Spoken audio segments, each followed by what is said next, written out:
All right, welcome back to Long Island and the world's number one pro wrestling broadcast. Monty and Faro, only seen here out of Indie Music TV, straight out of Ronkonkoma, Long Island, where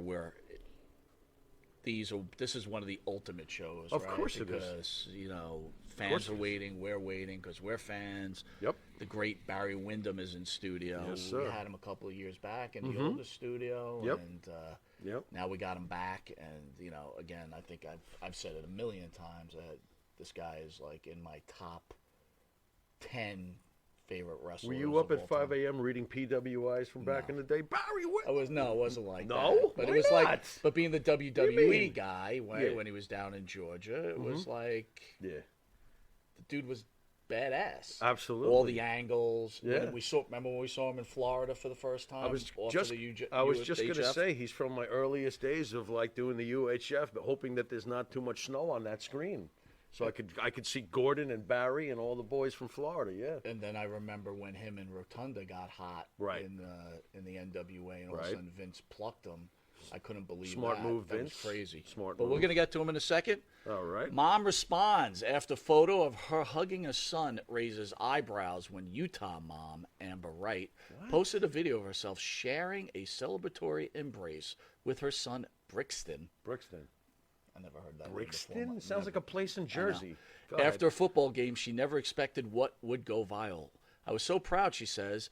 I was a proud mom. I never expected to turn into something where you're sexually assaulting your kid. What? Wait, what are you talking about? What does this photo look like? Right there. It's up there right now. Well, huh? So I think the problem here, Farrow, is if you're a hot mom, Okay. like if it was some like, What, she jumped into his arms Yeah, and and she's- gave him a kiss? and Well, she's- it's his mother. Who cares? but she's hot. So what? I'm just saying. She's not allowed to have affection? I'm not saying that she this doesn't have is a right weird. to have affection. What I'm trying to say to you, if it was a cumbersome-looking mother, Well, first of all, if it was Mama Cass, she's not jumping into the kid's arms because he's falling on the ground. Only you would and put- now there's a pothole in yard number 40. only what are you would pull talking Mama about? Cass out. Like half our audience doesn't even know who Mama Cass is. Well, look it up, boys and girls. She's kind of big.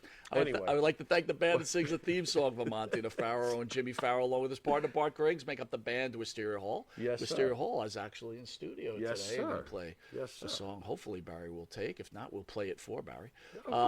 Okay. Wisteria Hall's songs sing such great songs as In My Dreams, This Life, Not Far Behind, Here Comes the Rain. You can find their music on the Wisteria Hall YouTube page. Yeah. Barry's still reeling from our opening subject, but okay. Okay. He's like, what the hell's going on here? What kind of show is this? Anyway, I'm talking about the Wisteria Hall YouTube page. Yeah, well, you like and subscribe on that. And Thank then, you. of course, you mosey on over to the Monty and Farrell page where you like, subscribe, and remember, don't touch your member, become a member. You just got that last week. Good job. Yeah, I like that. That was very good. That's a new one. Download their music on Spotify, Apple Music, and Reverb Nation. If you didn't know it, you are watching Long Island's number one pro wrestler broadcast. And the world's. Monty DeFaro and the world. Yeah. Catch us on the Monty DeFaro YouTube page and Monty DeFaro Facebook Live page. Hear us on iHeartRadio, Spotify, Anchor, the Monty DeFaro Twitch TV page. And if you're lucky enough to live in New York, Lucky enough. which we were speaking to Barry about, which he seems to have lived all over the world, He's which is been pretty cool. here, there, and everywhere. Channel 20 every Tuesday at 7 p.m. and Channel 115 Tuesday at 9:30 p.m. and Saturday at 11:30 a.m. and There you Channel 20 at Tuesdays at 7 p.m. Gotcha. And I keep reminding everybody, go to this new app, Intuitive. It's the new Netflix, and the best part about it, Jimmy, It's free. there you go. And on there is movies, comedy shows, music videos, everything you need, check, and check. it's free. Yeah. And on top of that, you have The flagship show of the whole kit and caboodle, Monty and Farrow. And that's at Intuitive Network, and that is spelled INTITIVE. Intuitive. Get into it. I know everybody wants us to shut up, so we're going to go to a quick commercial break Yeah. and return with the icon, Yep. the legend.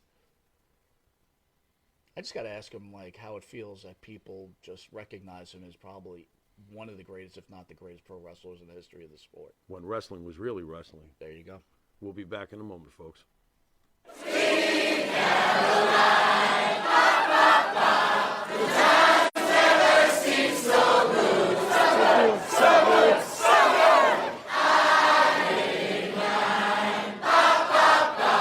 Sir, Ah. Manscaped, Uh-huh. have you tried the new equipment that's been sent? I'm afraid because it says weed whacker. I'm scared. Maven, Manscaped. What are you thinking about Love it. Manscaped, dude? Love it. What do you use it for? Necessity. What don't I use it for? Put it this way. The only hair I have on my entire body is these eyebrows. Yeah. That you see. These Wow. caterpillars racing to the middle of my nose. That's it. That is it. That's all I have. And that's all I want. That's the So pick. Manscaped is a You- must. We were talking before the show. There's nothing worse than just hair. Yeah. Right? Hair on a woman, hair on a man. It's just bad. Absolutely. And it's the one thing that the older I get, it starts growing more in unwanted areas. Absolutely. I hate it. I'm going to ask you a question. Uh-oh. Just going to go out there. Oh, boy. Go for it. You're doing a deed. Yes. Again, I don't want you to have to admit this because we, as men, we try not to admit this. But if you're going to Oh, go I do know the deed where- on a I woman, know where would you he's rather going. have her be hairless or a little hair, racing stripe, or Racing stripe. full retro bush? Well, Racing stripe. Retro Bush is out. Yes, thank you. Retro Bush is out. Yeah. I don't mind a small, well manicured landing strip. Every now and then, if it's completely, and I'm talking like baby's ass bald, then I start. Where is that pedophilia line? I don't want to Wow. wander into that. That's thought very of it like interesting. that. I never thought about that. You're a Wow. smart dude. Holy shit. So if the landing strip is clean enough for the plane to go in smoothly, you're cool with that? If the landing strip has, like I said, well manicured, Yeah, you can see both sides. It's not Like blinking lights on both sides of that I landing? just don't. I don't want. I don't want the shrubbery going off into unwanted areas on that as well. Gotcha. Yeah, Oh, look but- what you found. Ooh. I got to be all honest though. Hey, the older I get though, I don't think I can be as I found it! I found have it! you ever gone down there and she slowly brings down the underwear? Then What is retro? Just, Absolutely. You're like, whoa. Wow. Yeah, I'm like 46. it pops of out? course. Do you like walk out or what do you do? No, I muster through. I muster up the courage to get He's through. a trooper. He's a trooper. Got to give him an A. Oh, not all heroes wear capes. Yeah, There you go. I hear you. There you Listen, go. I couldn't Super say. Bush. I couldn't say. Well, if you have the same beliefs as Maven, does Manscaped could help you? Absolutely. The weed whacker. Absolutely. What are you thinking? I'm thinking that I may have to, go in a room, close the door, and hang out with the weed whacker for a little while. Yeah, I think you're a retro guy, aren't you? I like 70s adult films, if that's what you're getting at. Yeah, there you go. Yeah, but only with that, Ron we're going to take a Jeremy, quick Batman. commercial break, and we'll be Anyway. back with this wrestling icon, Maven. We will see you in a drop kick second. Drop kick. All right, welcome back to Long Island's #1 pro wrestler and broadcast. Monty Nefaro, filmed only here at Indie Music Studios out of Ronkonkoma, New York. And on the couch, the great Barry Windham. Barry, how are you, buddy? Doing great, doing great. You look great, man. I saw you on a virtual signing yesterday. I was like, damn, he looks like he's in great shape. Well, I had the heart attack back in November. I was out for 30 minutes at the airport, no heartbeat, nothing. And there was a doctor there, which I've got to find out who that is, and a guy that did the CPR on me for 30 minutes. And I was out, no heartbeat, no nothing. Barry, may I ask, right, you had the heart attack when you're out. Do you still feel like your mind is working, or you just don't remember anything? I don't remember, falling or anything. I was walking up the ramp to the counter, and at the counter I just dropped, and I don't remember any of that. But I remember the doc holding my head and looking at me, talking to me in my face, and then nothing after that until I was at the hospital and woke up after surgery. How are you emotionally, right? We both have gone through this, and it's Yeah, you know. I'm fine. Yeah? Some of the medicines mess with you, but I'm working out my doses and everything's working out. Okay. Just the one I'm having trouble with is a cholesterol medicine. It's brutal. It just burns from the inside. It's terrible medicine. So we're just trying to get that dosage right, and from that it ought to be all right. Now, again, I'm not looking into your medical history, but were you getting regular checkups, and this was undiagnosed, or were you not getting checked up enough, or I don't know? Well, I hadn't been to the doctor in a while, and I was talking to Rotundo about 2 weeks before it happened, and we were walking through at Charlotte Airport, and I'm saying, man, wouldn't it be terrible to have a heart attack right here in the airport? I said, Uh-oh. and bingo. You spoke it 2 out weeks loud. in a Yeah, row, What'd you yeah. do that But for? I mean, I felt it because Oh. we were carrying our bags and we had to go from all the way one end to the very opposite side of the airport. You felt something. Yeah, and I was like, whoa, just out of breath. My legs were gone. So I mean, I knew something was going on, and I had just started back on some blood pressure medicine, but it just didn't help. You know, Just had that 100% blockage. I think it's a blessing maybe that happened in the airport because Oh, you had a yeah. bunch of people there with Right. stuff right there. I guess they shocked you, whatever I else. was they did. lucky that the person behind me was a doctor. Oh, my God. A female doctor. I don't know who she is. I got to find out who she is. And the guy from somewhere in South Carolina for 30 minutes. I mean, my ribs were separated, and I couldn't lay down and sleep for 2 months because my ribs were so beat up from him Yeah. Right. mashing me. But I mean, they got to be really vigorous with that. Yeah. So I could just imagine what I look like out there. It's tubby shit just bouncing around, pressing on my chest. But And I think you told me they put a stent in, right? So they didn't Yeah. have to crack you open. They went right through your groin, I'm Yeah. assuming, right? just put a stent in, and that was just had the one blockage. Wow. And, And the rest of the arteries were good. yeah. How does it feel that the wrestling world, everybody was just so sad when it happened, but so happy, and the love, and I'm sure you got people visiting you and everything else. How does that make you feel? Well, I really didn't know, that anything was going on. I wasn't looking at Facebook or anything for about, I'd say about 3 months. Probably March. I was just starting to get up and get around and get up on my feet. But my niece started a GoFundMe page, which paid a bunch of my hospital bills. But now I've got insurance after I had the dadgum thing. Then I figure out, just stuff you never think about. Right. You just take for granted. And so I got a lot of things straight now. Well, I got to tell you, I know we're glad you're here with us, and Oh, yeah. you were in our prayers when it happened, and you know, Yeah, I had a lot of prayers for me. well, God bless. That's really important. All right.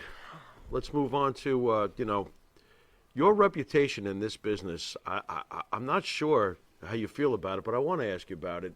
But, from the Ric Flairs to the Arn Andersons to Mike, myself, all the fans, you really have a very, very impeccable reputation and are really loved and remembered as one of the greatest, clearly top 10 to many, many folks. What do you attribute that to, that you've been so fondly remembered? Was it just doing the right thing over the course of your career? Or, how does that make you feel knowing just how respected Barry Windham really is? Well, just in the ring, I guess one of the main things that sticks out in my mind that Eddie Graham said to me, he said, you have to work a shoot. Like you have to go into a match like it's a real fight, and then you work a real fight. And I took that and I applied it, and I just thought, and then I thought about selling and all that, and it just, and I had really good teachers down there in Florida too. They had so many guys come through there, Morocco, LeDuc, the Ortons. I mean, all those guys. I worked with every one of them. I worked, 30 minutes and 45 minutes. We went Broadway with all of them. Dusty was doing that for me just so I could learn. And it, I just think that's it, just the stuff in the ring. I'm assuming you learned from your father also, right? And both of you huge guys, what real wrestlers are. But your father had the mic skills of a very boisterous guy, but you took it a different route. You took it more like a quiet, soft-spoken guy. How come you took that approach, or that was natural to you? I think that just goes back, to learning from Eddie and Dusty. Just try to be natural. And there are times that you got to show your emotion too. You got to use your face, your body, your hands, everything. And those are just things that I just took in, and it was. I guess what I did is I always tried to, at the end of the day, I would always think back about what I learned that day, whether it was about the business or life, before I went to sleep. And it's just, it's just one of those things you just add it up and add it up. And I don't know. I mean, I don't know if other people do that. I don't know. It's just the way I did things. Were you able to? Were you ever offered a gimmick that could have derailed your image? Like you really never were given anything goofy, if you understand what I'm saying. No, not at all. You managed to somehow keep that Barry Windham, the wrestler, intact all those years. Were you ever offered something where you were like, "I'm not doing that. That's dumb." Well, I mean, working for Vince in WWE, he wanted, something else. And, Okay. and I fought him tooth and nail. I was wearing all the camo stuff, but I was wearing my boots underneath it, or I had my hair blonde, or, just always. And, I think that's why Vince didn't really go with me, because I was always just kind of defiant. Okay. But I was still there and did my job. But, Do you remember any? I'm sorry to press, but I am curious. Do you remember any particular one with Vince where he was like, "Okay, wear this"? Was there any particular one? Well, where I would probably think the Stalker, right? yeah, that was a stalker. That was a Okay. stalker. Okay. And I don't know, maybe Pritchard, that was his idea. I don't know, but anyway, I felt it was kind of a rib, Right.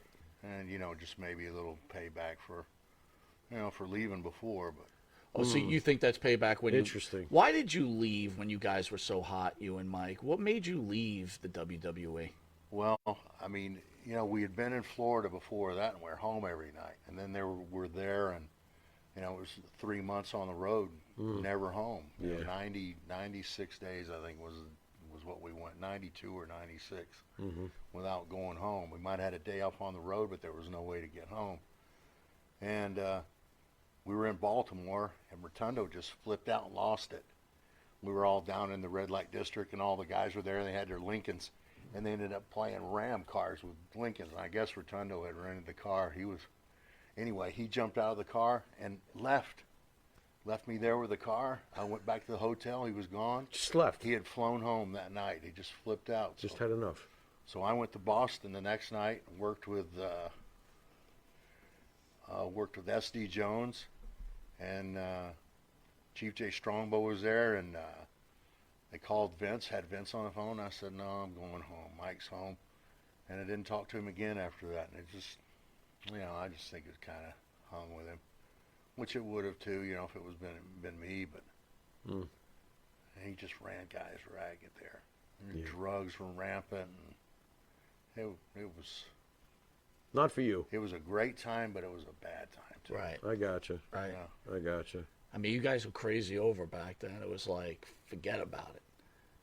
I thought you could have, both of you guys could have went on. I mean, he clearly went on as the IRS gimmick for quite a while, Yeah. but you Yeah, clearly if we'd have could have stuck it out, we'd have been included. But I mean, what was the money difference between the WWE or Georgia Championship Wrestling or Florida? You hear, we have a lot of guys in here and they talk about the big paydays they got down south.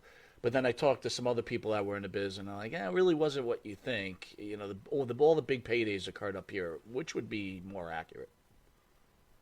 let's see, this was 95.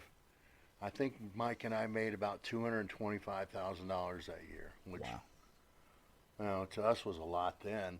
That's a lot to me now. Yeah, it's Sorry. money. But you had other guys making Sure. millions. Oh, sure. I think that was probably one of the things that kind of turned me off to the business too, is kind of the pay disparity. But those guys worked their ass off that are in that spot too. After seeing Windham in it and Cena, they're just gone all the time. They're always busy, or always were.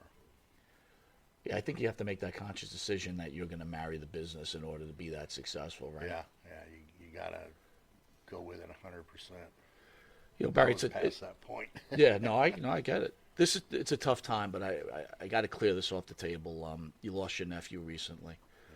Yeah. You want to share your thoughts about what's going on with your family, and I mean, for wrestling fans, obvious a sad time, but I mean, my heart went out to you, your family, and the Rotunda family.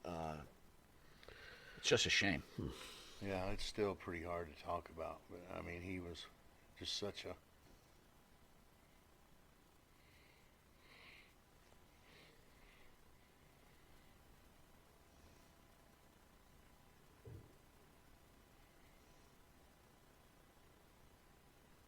was such a beautiful person. Yeah. Well, our prayers are with you guys, man. It's Yeah, he's going to be sorely missed.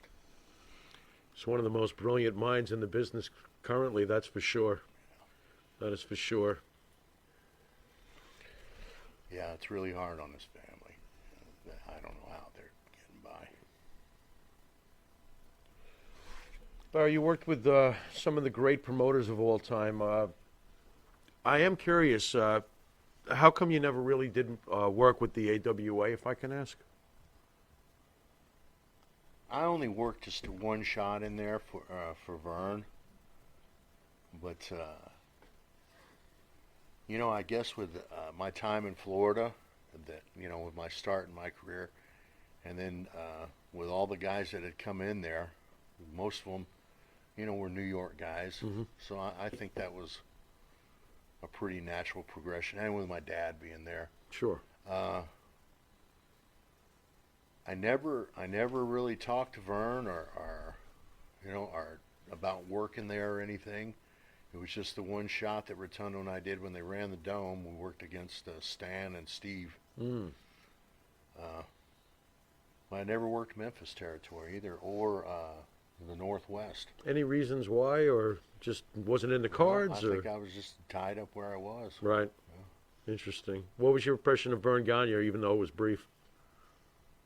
Well, I was little when I was around Vern when I met Vern. I met Vern and Andre the same day, so Okay.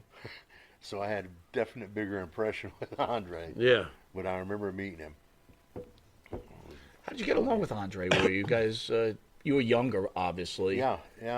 Whenever Andre would come in, he would travel with me in Florida. Mike Graham had a big old Cadillac limousine, and I would drive Andre around in that.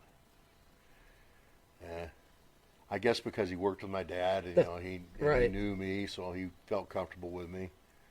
But yeah, traveled with me all the time. With all these documentaries going on now, and everybody sees behind the curtain and things like that, would it be fair to say the stories on Andre, are they true? Did you see him take business to his own hands when he didn't like someone, or were you not privy to that type of stuff? Oh yeah, if he didn't like you, you knew it. Really? Yeah, he didn't like Savage. Mm. Let's see, somebody else. Baby oil. disliked. Cheeky, right? Yeah, he would lay in the chops on those guys. And would you guys be back there like, oh shit, this is Better you than me. Andre, he just didn't like them. He never really hurt them, but he would sit on them and keep them in a spot where they couldn't do what they were doing. Sit on He 'em. wasn't brutal to them. He was just almost comical to them, just to where they couldn't move or something, just trapping them in a corner. Just sit on him. Well, your dad had some great matches against Yeah. them. Well, Yeah. your dad ever tell you any stories? Did they ever get into it at all, or because your dad could hold his own? I'm for sure against Andre. His dad was a skyscraper himself. Exactly. Yeah. Murdoch told me a story about, let's see, it was my dad and Murdoch and Andre at Virginia Beach. They were staying at a hotel on the beach, and he said, I think Murdoch started a fight. Anyway, it ended up with my dad and Andre out in the surf, and Murdoch was refereeing, and Andre was holding my dad underneath the water. But my old man told the story different. He said he was beating up Andre. Oh, dude. That's Murdoch great. said, don't kill him. Don't fucking kill him. And now this from Blackjack Mulligan. Yeah. Oh my God. But they tore up the whole hotel room, and they fought out on the deck and then out to the water. Jesus. Growing up with your dad around though, you're a kid, right? I'm sure sometimes you kind of push back, right? You want to be your own.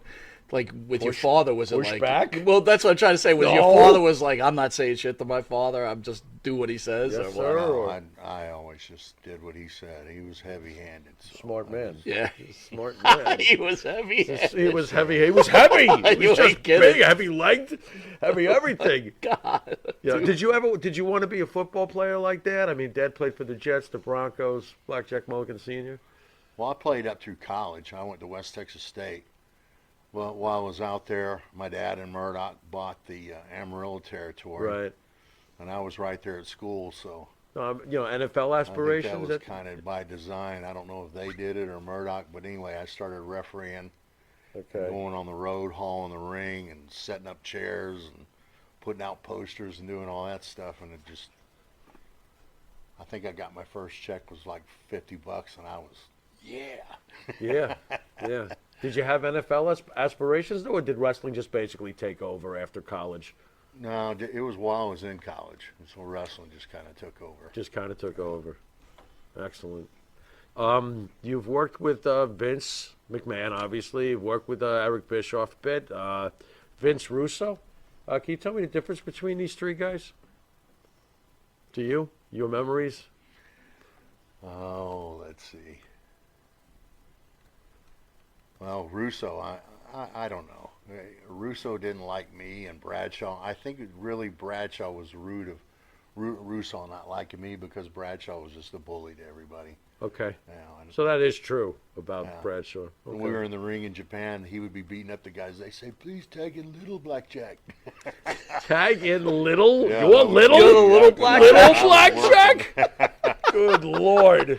Okay. Baba called us back. And he had a meeting with us, the three of us. And he said, you're too heavy with my boys. And I'm looking at Bradshaw. Jeez, man. But yeah, Baba called us down and said, okay, we'll take it easy. Right. Bradshaw the next night Yeah. didn't give a shit. Just wailing out. Did you ever want to tell Vince Russo? I'm just curious. Or better yet, let me ask you: is Vince Russo what's wrong with the business when it comes to a guy in charge of booking a show?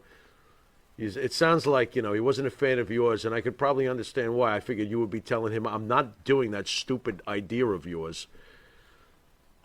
Well, I mean, it seemed like he didn't have a broad scope, a broad enough, to cover Yeah. all the wrestlers Yeah, and everything yeah, that was it's there. yeah. And he had a little narrow picture of what he wanted, Right. and I just never fit in it. So Right. I never had any personal problems with him, but I know what go on in the meetings at New York, so I know what's said about guys. So Right.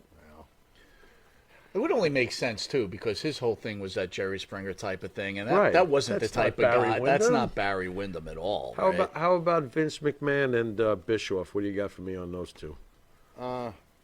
Bischoff, was always straight up with me. I never had any problems with him.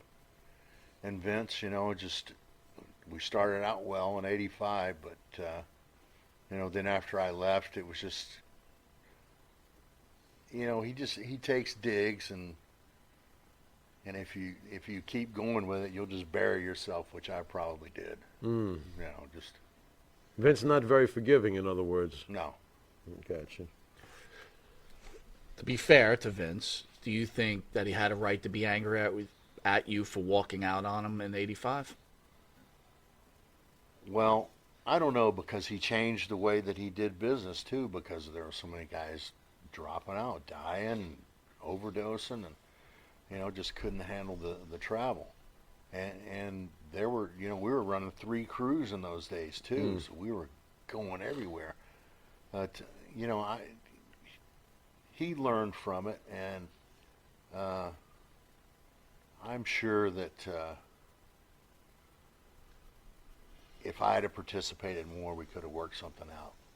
But I was there, and then I was just doing what I was doing, and never talked to me or anything, and I was just like, forget this. Yeah. Right. Yeah. I'd rather go back home or something. So the WWE right now looks like Cody Rhodes is eventually going to be the face of this company. I'm sure you obviously had interactions with Dusty. Can you talk to us about Dusty, the wrestler, the promoter, and the person? Well, Dusty is. I probably learned as much from Dusty as I did from Eddie. And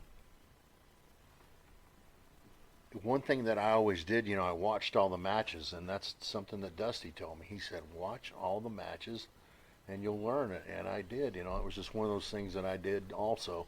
There's some guys that are out there doing it. There's some guys in the back playing cards, all night. So maybe that was a difference. But Dusty just, he was such an influence on me that I really can't, give him enough credit because he was really outstanding and as a friend and as a teacher, just an outstanding person. And Cody, he's a student of the business. He was with his dad, and his dad was running that little promotion down there, and it was basically Cody's. He was doing it to teach Cody, how to do production and promos and wrestle and everything, and he did, and he learned, and he caught on. He's a smart guy, Cody is. Do you look at today's wrestling different than when you were growing up? I mean, do you consider like this being a joke at this point, or do you consider it being the evolution of what guys like yourself, Dusty Rhodes, Ric Flair, created? Well, when I look at it now, and knowing what I know about the production too, I just don't know if I could do it. I'm sure that I could, because I did before. But now, just looking at it and thinking about it and looking at all that goes into it, I mean, I watched Randy Orton memorize 2 sheets of promos and then go out there and just nail it. It's like, God, I can't remember one sentence, and read it back like that. Yeah, it's difficult. But, Cena was like that. Cena, can see something and do it word for word right over. And, there's just some things you're just not capable of doing, and there's some guys that are super capable. Do you think the business is better with the scripted scripts? Or- I'm or- going to say that right? Or the ad-lib scripts? Or has it lost its organic feel somewhat? I think it's lost the real, like the sporting feel of it because Yeah. now it's more of an entertainment. People watch it to see, the drama of it instead of, the actual wrestling. And then there are some that watch it just for the wrestling. But when I was raised and brought up in it, it was wrestling was first. That's what it was called. So that's what I mainly studied. And I just don't think I could do it now. What do you think of all the flipping and the flopping? I mean, Rey Mysterio back in the day was the exception. Now everybody seems to do what Rey Mysterio does. Yeah. How's that make Barry Windham, the traditional wrestler, feel when he sees this? It's what the business has evolved to. And I don't know if it'll go back, to the big guys, giants fighting each other, in bloodbaths and cage matches and stuff. I think with NBC owning it, it'll become even more generic. It'll, family content. It's such a different business. Is Vince McMahon's stepping down and selling the company good or bad for the future of pro wrestling? After all, Vince has contributed to the business. What do you think? It's in good hands with Hunter and Okay. Stephanie. Okay. They're dedicated to it, and he wants to continue it, and he's got a good head on his shoulders. He's really a good guy. Hunter, I can't say anything bad about him. Nice. Just speaking about Dusty Rhodes, just about 2 weeks ago, we had Terry Reynolds in studio. And kind of glossed over, but we were just having a discussion about her relationship with Dustin and blah, blah, blah. But she mentioned you specifically. She said she heard an interview with you saying that she slept around with all the boys, and she denied it. I never had seen that at all, but she did mention you specifically. Yeah. Did you know Terry at all as a person, or? I didn't know she said that, and I don't think I ever said anything public about her, but if she wants to, I can tell everything I know about her. I've seen her in the Techwood parking lot, getting in a van, so on different occasions. If the van's rocking, don't come knocking. Is that what Exactly, you're getting? yeah. What was it, a community van? or- It's a community van, all right. Yeah, well, first come, first serve. What are you talking about? Hey. Yeah. So I guess basically then you agree, because she does talk during the interview that Dusty wasn't happy about her being involved with his son. So I tend to think that you agree then, right? She wasn't good for him. No, she wasn't good for him at all. They weren't good for each other. And I just wish her all the luck in the world. I got you. Fair enough. Fair Again, enough. it's got to Fair enough. be tough. You're all family, right? And then you see things going on, and you obviously know who Sonny is, right? And what Sonny has done to Chris Candido. Yeah. How do you guys deal with that? Having these personal relationships with your brother, and you see something you may not agree with. What's your approach there? Is there an approach, or is there just nothing? Well, you got to let people do what they're going to do. Sure. Sure. If they ask, then you can tell them. But I mean, it's tough. It's tough to do. When Dustin was married to her, I never said one bad thing to him about her or anything, and always supported her, and even worked with her. So. Are you surprised that she said a few things about you, or did that catch you by surprise? Does anything catch you by surprise in this business after all these years? Probably not. That's probably it. Not. So, and like I said, I had never seen that either, so I was I was surprised. like, what? We looked at each other like, Barry Windham, what? Okay. So we discussed earlier, you have all these documentaries coming out, and I don't know if you watch them. This year they had the documentary on the Graham family. It was clearly the angle was the suicidal tendencies of the entire family. When you look at the Graham family now, after your long relationship with Mike and your training and tutelage of Eddie, did you see that growing up, or is it something afterwards you're like, man, I just didn't see it, and this is what they were about? After Eddie did it, Mike was one of my best friends. We traveled together all the time, and we went boating and fishing and diving. Mike wasn't the same after his dad shot himself, but when his son did it, Mike was dead set on killing himself. He asked me more than a dozen times if I had my gun in my truck, if I brought a gun with me, if I would loan him a gun, because his wife had taken all the guns out of the house. And I mean, he was a serious alcoholic, and just a few drinks, would make him loopy.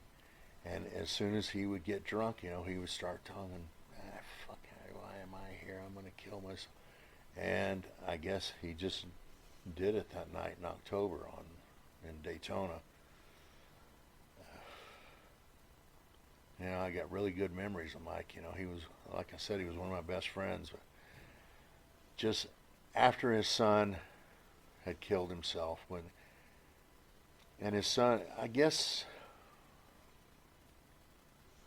Mike had tried to get his son into the business and as a referee or whatever, and he never could, just click, and never could find his spot to stick in. And he had a bad relationship with a girl, and he just shot himself. So I think that, I don't know if it was, now that you mention it, I think that there's history that Eddie's father killed himself too. So I mean, those things you just don't know. They can be there, they can be in someone's mind and their psyche. I don't know, but just when he's asking you to borrow a gun, and you said a whole bunch of times, at any point did you get like angry at him, like, Mike, snap the F out of it? oh yeah, I mean, I talked to Mike. So you Square. tried as hard as you He could to was my get best through to him. friend. What are you doing? I would hug him. It was just brutal. It was just a tough time on him. But I'm Must have felt helpless. yeah, Ugh. yeah. After the occurrence, do you feel like suicide is selfish in a way? Leaving friends? Absolutely. I was pissed off at him for 5 years after he did that. It must have been. Right. You know, Must it's have been. just, Why? motherfucker, Yeah. why did you do that? Yeah. And there's no answer. That's the worst part. You don't get an answer. Yeah. Oh boy. Now, how am I supposed to ask him this one? Not to lighten the mood, but this is hard to ask the man himself who's in the family. Okay, rank the Windham family. Where do you rank as the all-time great families? This is an impossible question. Well, I got to be honest. Obviously I'll start up in the first. penthouse, I'll start I mean- first. Definitely in the top 5 wrestling Yeah. families in the history of wrestling, Yeah, without how's a it- doubt. Where would you put the Windham, your own family, for God's sakes? What a strange question, but I like it. I do like it. Where would you put yourself, considering the Rhodeses and the Samoan dynasty and the other Eric, families? well, I don't know. I never really thought about that. But, There we it's just- go. That would take some thought, I think, Yeah. to really do an honest ranking, but it's all just opinion anyway. Oh, well, of course. We're but- number one. Well, There you go. But That's the when you perfect look, answer. But when you look That's at it. yourself, you've looked at your career and what you have accomplished. Would you say that you're one of the greatest wrestlers of all time, in the top 10? No, I don't feel that, but Interesting. Could you explain why you don't feel that? I don't know. I guess because I was the one in there doing it, and to me, just sometimes it just came natural, but it was just the way that I taught myself to do it. So I guess different egos handle things differently, and I'm just not that way, and it just, if someone tells me that, I tell them thank you. I'm very gracious, but there's a lot of other talented guys out there. When they gave the NWA title finally, you were able to achieve that. Did you feel that this was your opportunity to carry this company? And were you disappointed when they took it from you that quickly? Well, I knew it was going to be a short time, a year or less that I would have it. But they wanted to get the title back from Japan. And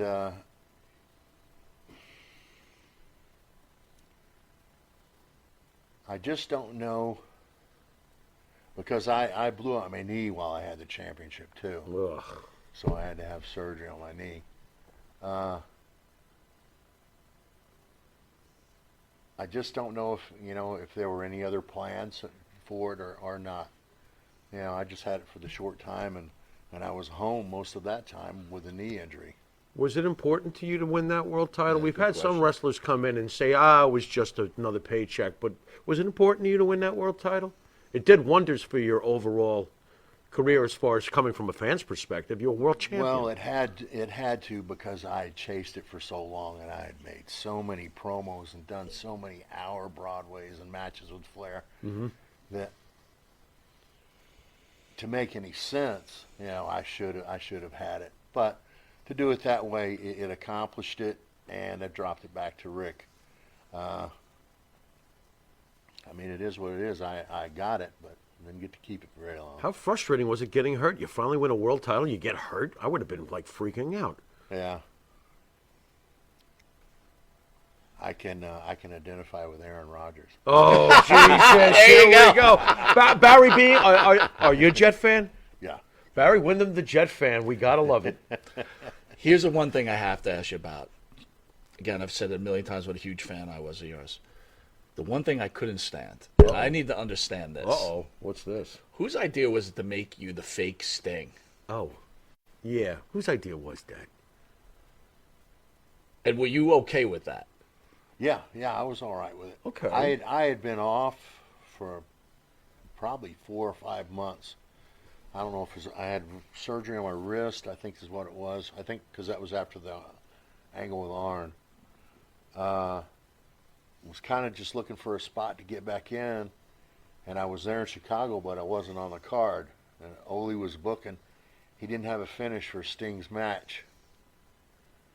And Sting and I were just sitting there talking back and forth, and I think it was actually my idea. I said, why don't I just dress up like you and come out there and we'll do this, simple finish, but it ought to work. And we ran it by Ole. He said, yeah. So Sting and I went to the hair salon. I got my hair cut. That sounds good. Dyed, and went back to the dressing room, painted my face. He had an extra pair of tights. I put on Stan Hansen's boots and went out there and did it. Wow. And you're okay cutting your hair? Like, that surprised me in itself. I'm like, man, I can't believe this dude just cut his hair like that. Yeah. It was, to be honest, it was pretty much my idea. But, I had to figure something to get back in the door. And I thought that might have some impact, and just introducing back, and I thought, fuck, my hair, it'll always grow back. Mm-hmm. Unbelievable.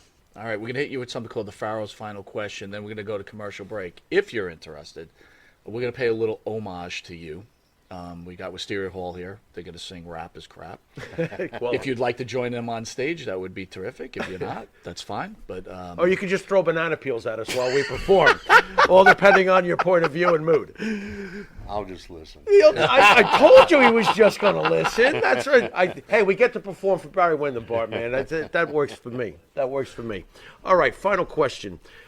We asked you if you're comfortable with the fact that most smart wrestling fans put you in the top 10 greatest wrestlers of all time if they really see the whole picture. Who is Barry Windham's, I'll make the list shorter, who is Barry Windham's, in your opinion, the 3 greatest, most important wrestlers of all time? Since you don't want to put yourself in the conversation, who would you say are the 3 most important, greatest wrestlers, in Barry Windham's opinion, of all time? Well, I won't say of all time, but of the times that I've known, it's Okay. Hogan, Flair, and I don't know. I have to put a third one there. I guess The Rock. Just because right. Of what they did for the business. And Did you hear that pop the other night? The Rock came back. The Rock Yeah. is back now. Thought the Yeah. roof was going to cave in. Interesting. The Rock over Stone Cold? Yeah. Yeah.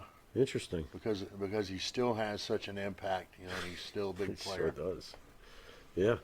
And what's amazing, you named Hogan and Flair, who's still, Oh, after please. all this That's time, Ali still remain Frazier. on that list. Which means, and think about this, you were one of Flair's main opponents for such a very, very long time. So sure. it just solidifies what we've been saying about you. Yep. All right, we're going to take a quick commercial break, guys, and Wisteria Hall will be on stage, and they're going to sing Rap is Crap. Yeah, And then we'll see how that goes. See you in a moment, neighbor. All right. Sir, Ah. Manscaped, Uh-huh. have you tried the new equipment that's been sent? I'm afraid because it says weed whacker. I'm scared. Maven, Manscaped, what are you thinking about Love it. Manscaped, dude? Love it. What do you use it for? Necessity. What don't I use it for? Put it this way. The only hair I have on my entire body is these eyebrows. Yeah. That you see. These caterpillars racing to the middle of my nose. That's it. That is it. That's all I have. And that's all I want. That's the So pic- Manscaped is a You- must. We were talking before the show. There's nothing worse than just hair. Yeah. Right? Hair on a woman, hair on a man. It's just bad. Absolutely. And it's the one thing that the older I get, it starts growing more in unwanted areas. Absolutely. I hate it. I'm going to ask you a question. Uh-oh. Just going to go out there. Oh, boy. Go for it. You're doing a deed. Yes. Again, I don't want you to have to admit this because we, as men, we try not to admit this. But if you're going to Oh, go I do know the deed where- on a woman, I know would where you he's rather going. have her be hairless or a little hair, racing stripe, or Racing stripe. full retro bush? Well, Racing stripe. Retro Bush is out. Yes, thank you. Retro Bush is out. Yeah. I don't mind a small, well manicured landing strip. Every now and then, if it's completely, and I'm talking like baby's ass bald, then I start. Where is that pedophilia line? I don't want to Wow. wander into that. That's thought very of it like interesting. that. I never thought about that. You're a Wow. smart dude. Holy shit. So if the landing strip is clean enough for the plane to go in smoothly, you're cool with that? If the landing strip has, like I said, well manicured, Yeah, you can see both sides. It's not Like blinking lights on both sides of that I landing? just don't. I don't want. I don't want the shrubbery going off into unwanted areas on that as well. Gotcha. Yeah, Oh, look but- what you found. Ooh. I got to be all honest though. Hey, the older I get though, I don't think I can be as Have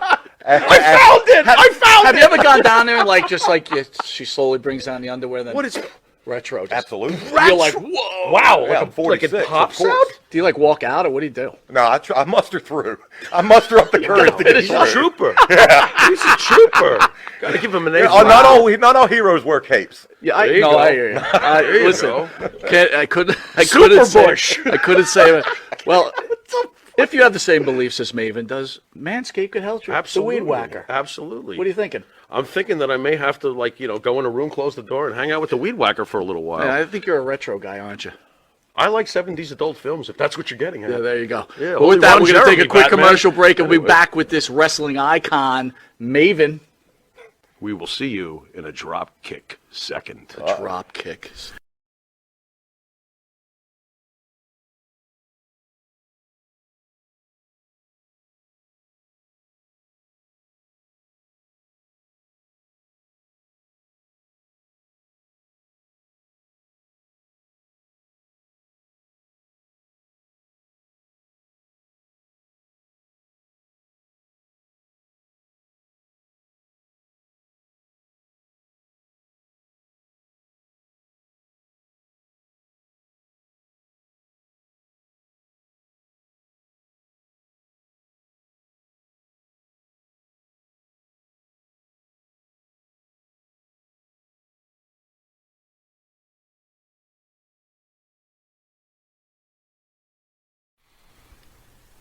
The Monty and the Pharaoh Show is brought to you by...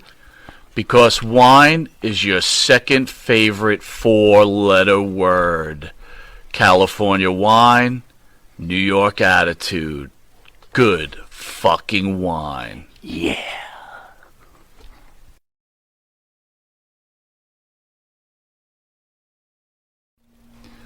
Jimmy, I gotta take a dump. What? No, I mean I need a dumpster. Well, for all those needs, you need to call Big V Dumpster Rental, Long Island, New York, 631-900-DUMP.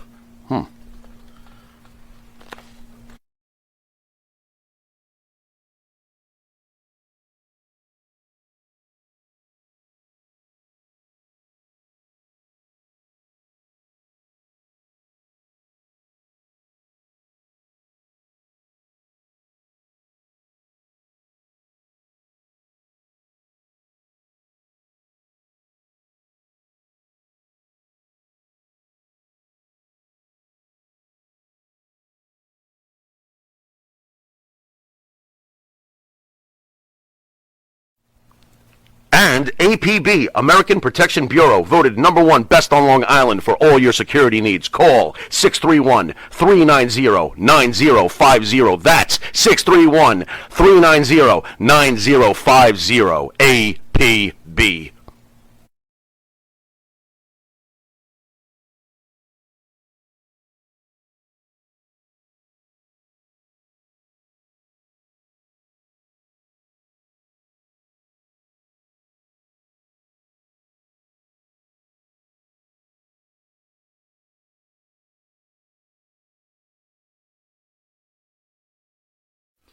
You need a body shop?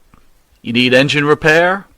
Auto Excellence, Collision Specialists, 631-261-6420. That's 631-261-6420. Auto Excellence.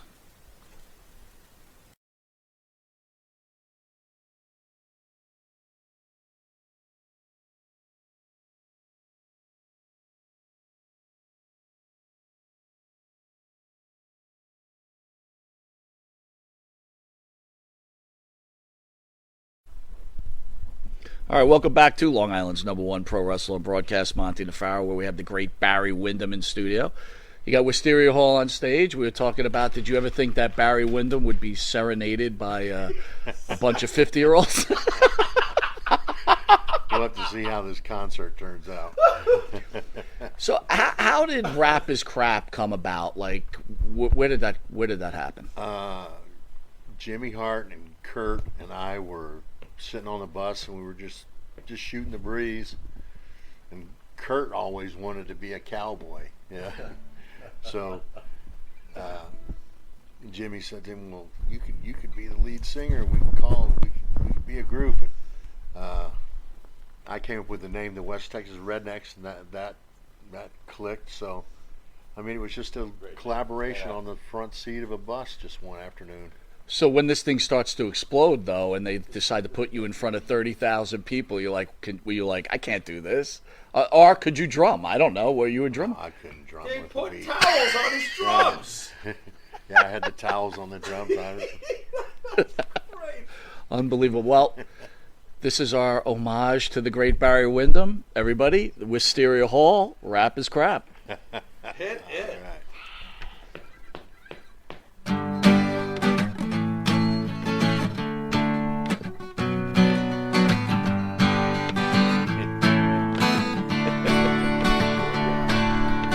I like country music. I love country girls. I like Willie Nelson.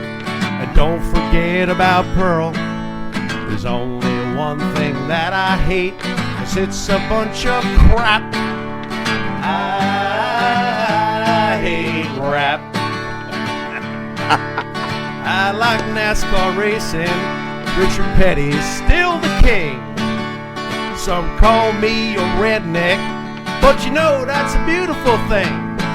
There's only one thing that I hate, 'cause it's a bunch of crap. I hate rap.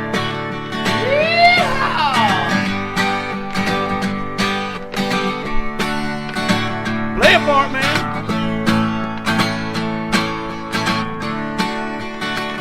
Woo!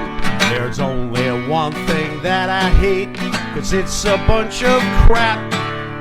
I hate rap. One more time. There's only one thing that I hate, 'cause it's a bunch of crap. I hate rap. What is it? Rap is crap. One more time. Rap is crap. Thank you. Fantastic. Unbelievable. If you don't mind. Did you ever think you'd come on these interview shows and people would be playing music to you? No. You're used to the old question and answer thing. And now Barry is more than ready to go home. So, Time out. What? I need you to hold the mic for a second. real quick, Bart. Making a dedication song to Jimmy and Carrie. What? Yeah. What are you doing that for? Long may you run, long may you run, although the changes have come. Chrome heart shining in the sun, long may you run.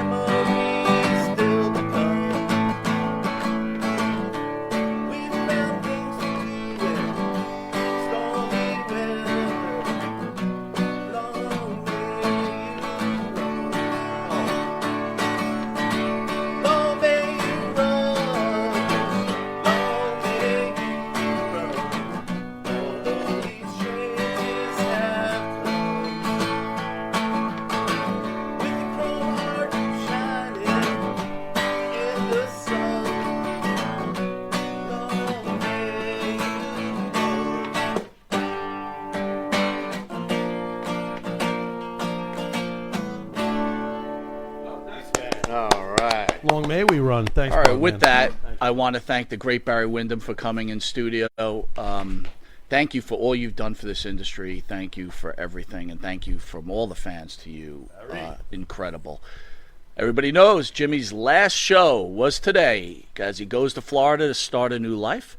We will see everybody next Thursday with me and maybe a special guest for both shows. And Jimmy, hopefully you get your stuff hooked up, and Jimmy will be through the internet hopefully within the next couple of weeks. Until then, we as a group, the Monty and the Farrell family, will hang in there and we will knock out a home run. Barry, once again, an honor. Thank you. Thank you, Barry. Thank you all. You've been watching Monty appreciate and the it. Pharaoh. And on behalf of everyone here, later. I'm having one fun with Monty Nefero, and I'm going to put him in the cross section, and he's going to go down right now. Yeah. Great job, man. you so much. There was a big story about your claim that you made a man disappear after an attempted rape on your person as a teenager. Did you realize how public this was going to get with it in like police involvement? No, hell no. The police show. This life is tearing